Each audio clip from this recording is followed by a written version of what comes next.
Badira 1000 urte, Gipuzkoako Altzo herrian dokumentu batean Ipuzkoa hitza jaso zela. Geroztik, Gipuzkoan dokumentuan dana idatzi dira, eta dokumentu horiek artxiboetan jasotzen ditugu.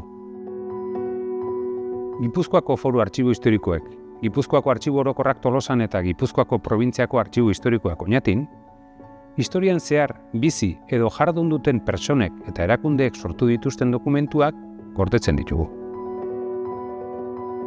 Ondare hori guztia herritarrentzat eskuragarri izan dadin eta etorkizuneko belaunaldientzat kontserba daitezen, bi eginkizun nagusi betetzen ditugu. Bata, kontserbazio prebentiboa, dokumentuak baldintza honetan kontserbatzeko, eta bestea, zaharberritzea, kaltetuta dauden dokumentuak berreskuratzeko.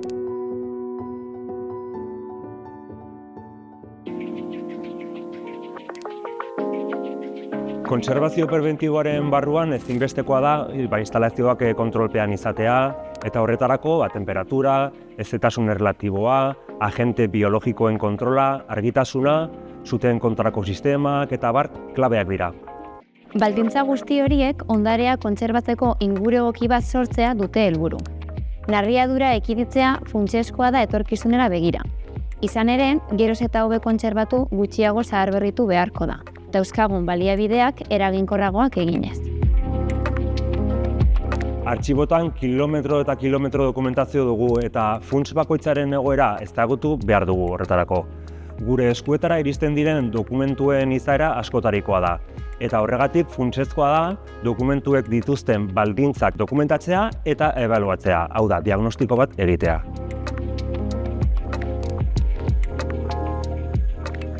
Horretarako, piezak identifikatu, erregistratu eta datu baseetan informazioa jasotzen dugu. Modu honetan, esku hartze irizpideak erabakitzeko eta kudeaketa bideratzeko.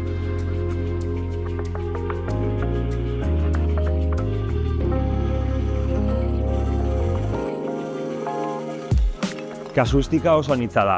Hau da, prozesu kimiko eta fisiko ugari biltzen ditu. Hala nola, garbiketa mekanikoak, kimikoak, murgiltzei bidezko garbiketak, paper euskarriaren kontsolidazioa, pergaminoen egonkortzea eta liburuak muntatzea.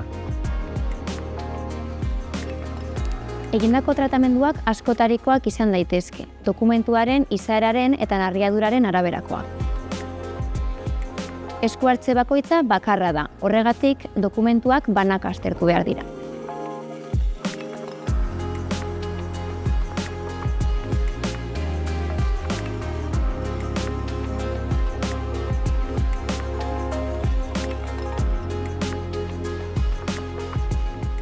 Behin dokumentua zaharberritu dugula, komeni da neurrira egindako kutxa eta karpeta berezietan gordetzea.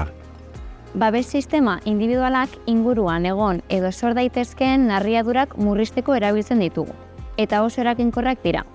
Materialak, egonkorrak eta ez kaltegarriak izan behar dute, ondarea kontserbatzeko propio fabrikatuak.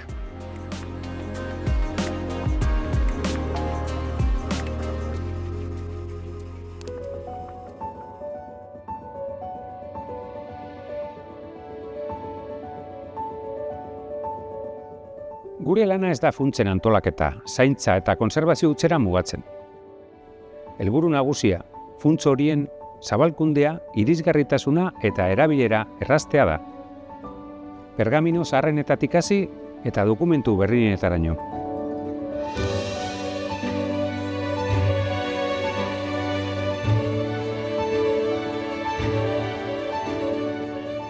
Ondare horrek, Gipuzkoako nortasuna, iragana eta oraina hobeto ezagutzea ahalbidetzen digu.